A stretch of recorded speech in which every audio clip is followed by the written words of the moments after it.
Hello నమస్తే, నేను అశోక్. ఆంధ్రప్రదేశ్లో ప్రైవేటీకరణ అంశం పెద్ద ఎత్తున రాజకీయ దుమారంగా మారుతుంది. ఒక పక్క విశాఖ స్టీల్ ప్లాంట్కి సంబంధించిన అంశాన్ని ప్రైవేటీకరణ చేస్తామని చెప్పేసి కేంద్ర ప్రభుత్వం నిర్ణయం తీసుకున్నటువంటి నేపథ్యంలో దానికి సంబంధించి గతంలో జగన్మోహన్ రెడ్డి అధికారంలో ఉన్నటువంటి 5 ఏళ్ల పాటు ఎట్టకేలకు ఆ స్టీల్ ప్లాంట్ని ప్రైవేటీకరణ జరగకుండా ఆపుకుంటూ వచ్చాడు. మళ్ళీ ఇప్పుడు కూటమి ప్రభుత్వం అధికారంలోకి వచ్చింది. బీజేపీ ఆంధ్రప్రదేశ్లో పొత్తులో ఉన్నప్పటికీ కూడా స్టీల్ ప్లాంట్ని ప్రైవేటీకరణ అడ్డుకోవడంలో విఫలమవుతూ వచ్చింది. ఇప్పటికే స్టీల్ ప్లాంట్కి సంబంధించినటువంటి అనుబంధ సంఘాలు ఏవైతే ఉన్నాయో వాటన్నిటికి సంబంధించినటువంటి వాటిని ప్రైవేటీకరణ చేస్తూ టెండర్లలో కూడా పిలిచేటువంటి ప్రక్రియను కూడా మనం చూస్తున్నాము. దాంతోపాటు గనులు ఏదైతే స్టీల్ ప్లాంట్ కోసము ఇవ్వాల్సినటువంటి గనులు ఏవైతే ఉన్నాయో వాటన్నిటినీ కూడా వాటిని రద్దు చేసినటువంటి పరిస్థితిని మనం చూస్తూ వచ్చాము.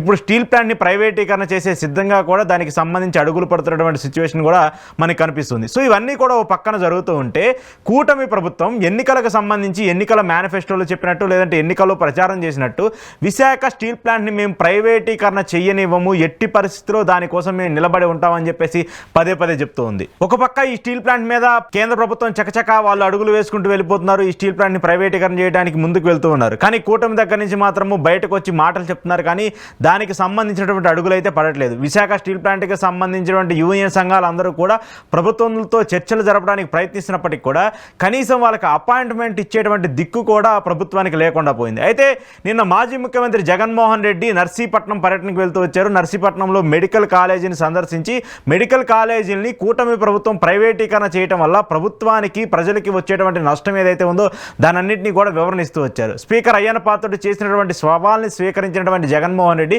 అక్కడికి వెళ్ళి తను కట్టినటువంటి మెడికల్ కాలేజీని ప్రజలకు చూపించే ప్రయత్నం చేస్తూ వచ్చారు. దాంతోపాటు మీరు అసలు అక్కడ మెడికల్ కాలేజీ లేదని చెప్పారు, అసలు దానికి సంబంధించి జీవోని లేదని చెప్పారు, ఇదిగోండి జీవో, ఇదిగో మెడికల్ కాలేజ్ అంటూ కూడా జగన్మోహన్ రెడ్డి అక్కడికి వెళ్ళి చూపిస్తూ వచ్చారు. అయితే ఇలాంటి నేపథ్యంలో ఆయన నిన్న విశాఖ ఎయిర్పోర్ట్ నుంచి బయలుదేరినటువంటి సమయంలో విశాఖ స్టీల్ ప్లాంట్కి సంబంధించినటువంటి కొంతమంది నేతలందరూ కూడా జగన్మోహన్ రెడ్డి ఆ దారి మధ్యంలో ఆయన్ని ఆపి విశాఖ స్టీల్ ప్లాంట్ ప్రైవేటీకరణకి సంబంధించిన అంశం మీద జగన్మోహన్ రెడ్డితో చర్చిస్తూ వచ్చారు. అయితే జగన్మోహన్ రెడ్డి వాళ్ళకి అండగా నిలుస్తాను, ఎట్టి పరిస్థితుల్లో విశాఖ స్టీల్ ప్లాంట్ని ప్రైవేటీకరణ కానివ్వనంటూ కూడా ఆయన చెప్తూ వచ్చారు. అంటే గతంలో జగన్మోహన్ రెడ్డి దీనికి సంబంధించి ఒక నిర్ణయాన్ని అయితే ముందుకు వేసుకుంటూ వచ్చారు. ఇప్పుడు ప్రస్తుతం కేంద్రంలో స్టీల్ శాఖ మంత్రిగా ఉన్నటువంటి కుమారస్వామి స్వయంగా ఒక ప్రెస్ మీట్ పెట్టి గతంలో 5 ఏళ్ల పాటు స్టీల్ ప్లాంట్ని ప్రైవేటీకరణ చేయాలని చెప్పేసి మేము అంతకుముందే అనుకుంటూ వచ్చాము, కానీ కొన్ని కారణాల వల్ల రాష్ట్ర ప్రభుత్వం ఒత్తిడి వల్ల రాష్ట్ర ప్రభుత్వం అసెంబ్లీలో చేసినటువంటి తీర్మానం వల్ల స్టీల్ ప్లాంట్ని మేము ప్రైవేటీకరణ చేయలేకపోయామని చెప్పేసి ప్రస్తుతం స్టీల్ శాఖ మంత్రిగా ఉన్నటువంటి కుమారస్వామి ప్రెస్ మీట్ పెట్టి చెప్తూ వచ్చారు. ఇప్పుడు దానికి సంబంధించి స్టీల్ ప్లాంట్ని మేము ప్రైవేటీకరణ చేయబోతున్నామంటూ కూడా ఒక ఆర్డినెన్స్ని, ఒక జీవోని కూడా జారీ చేసినటువంటి పరిస్థితిని మనం చూస్తూ వచ్చాము. దాంతోపాటు స్టీల్ ప్లాంట్లో జరిగినటువంటి వివిధ విభాగాలకి సంబంధించి కూడా ప్రైవేటీకరణ చేయడానికి టెండర్లు పిలిచినటువంటి పరిస్థితిని కూడా మనం చూస్తూ వచ్చాము. సో గతంలో జగన్మోహన్ రెడ్డి బీజేపీతో పొత్తులో లేనప్పటికీ బీజేపీ నుంచి బయట నుండి వచ్చి మద్దతు ఇచ్చినప్పటికీ కూడా స్టీల్ ప్లాంట్ని 5 ఏళ్ల పాటు ఆపుకుంటూ వచ్చారు. మరి ఇప్పుడు కూటమి ప్రభుత్వం ఏం చేస్తూ వస్తుంది? కూటమి ప్రభుత్వం అధికారంలో ఉంది.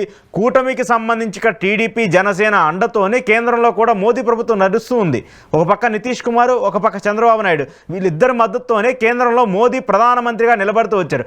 అలాంటి మోదీని నిలబెట్టి విశాఖ స్టీల్ ప్లాంట్ని ప్రైవేటీకరణ కానివ్వకండి, దానికి గనులు కేటాయించండి, దాని ద్వారా చాలామంది ఈరోజు ఉద్యోగులు మళ్ళీ ఒకవేళ మీరు ప్రైవేటీకరణ చేస్తే రోడ్డు మీదకి వచ్చే పరిస్థితి ఉంటుందని చెప్పేసి ఎందుకు కూటమి నిలదీయలేకపోతుంది?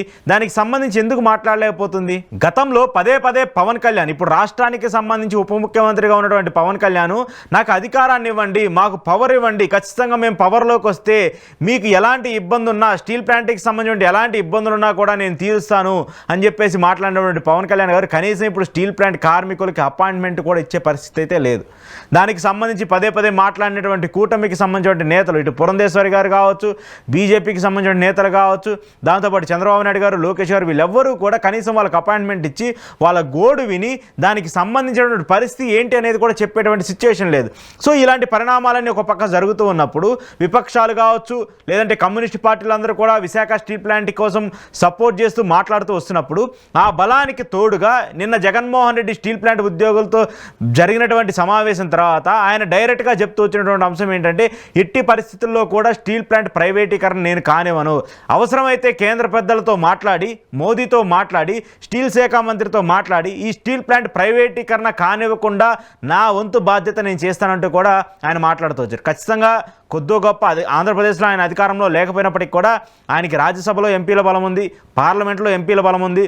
కొద్దో గొప్ప జగన్మోహన్ రెడ్డితో కూడా బీజేపీ లాయల్ రిలేషన్షిప్ మెయింటైన్ చేస్తూ వస్తుంది. కాబట్టి దానికి సంబంధించి జగన్మోహన్ రెడ్డి దీనికోసం ముందుగా స్టాండ్ తీసుకొని అడుగేస్తే మాత్రము ఈ స్టీల్ ప్లాంట్ ప్రైవేటీకరణగా కొద్దిగా ఆగే పరిస్థితే ఖచ్చితంగా కనిపిస్తుంది ఆంధ్రప్రదేశ్కి సంబంధించి. ఎందుకంటే గతంలో కూడా బీజేపీతో పొత్తులో లేకపోయినప్పటికీ కూడా ఆయన బయట నుంచి మద్దతు ఇచ్చినటువంటి అన్ని పరిణామాల్లో కూడా రాష్ట్రానికి సంబంధించి రాష్ట్రానికి రావాల్సినటువంటి చాలా అంశాలను కూడా జగన్మోహన్ రెడ్డి తెచ్చుకున్నాడు, దాన్ని సాధించేసి చూపించాడు. కానీ కూటమి ప్రభుత్వం అలాంటి పనులు చేయడంలో విఫలమవుతూ వచ్చింది. కూటమిలో భాగస్వామ్యంగా మేము ఉన్నాము అంటూ చెప్తూనే కూడా రాష్ట్రానికి సంబంధించిన అంశాల్లో ఎట్టి పరిస్థితిలో కూడా మేము బెండ్ అవ్వమని చెప్పేసి చెప్తున్నప్పటికీ కూడా ఈరోజు స్టీల్ ప్లాంట్ ప్రైవేటీకరణ కావచ్చు, అలాగే మెడికల్ కాలేజీలకు సంబంధించిన అంశాలు కావచ్చు, రాష్ట్రానికి తీసుకురావాల్సినటువంటి నిధులకు సంబంధించిన ఇష్యూలో కావచ్చు, ఎక్కడా కూడా కేంద్రంతో ఫైట్ చేసే పరిస్థితి లేదు. సో ఇలాంటి నేపథ్యంలో జగన్మోహన్ రెడ్డి ప్రతిపక్షంలో ఉంటూ 11 స్థానాలకు పడిపోయినప్పటికీ కూడా ఇటు మెడికల్ కాలేజీల ప్రైవేటీకరణ మీద ఆయన పోరాటం చేస్తున్నారు, అలాగే స్టీల్ ప్లాంట్కి సంబంధించిన అంశం మీద కూడా ఆయన పోరాటం చేస్తానని చెప్పేసి గట్టిగా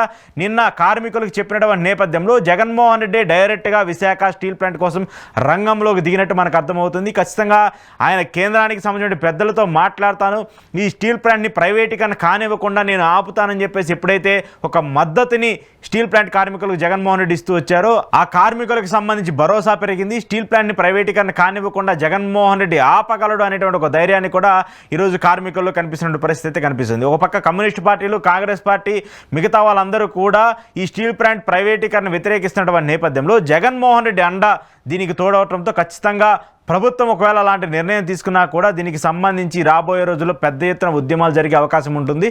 దానికి సంబంధించి కూడా వైసీపీ పూర్తి మద్దతు స్టీల్ ప్లాంట్ కోసం ఇవ్వబోతున్నట్టు కూడా నిన్న జగన్మోహన్ రెడ్డి క్లియర్ కట్గా ప్రకటిస్తూ వచ్చారు.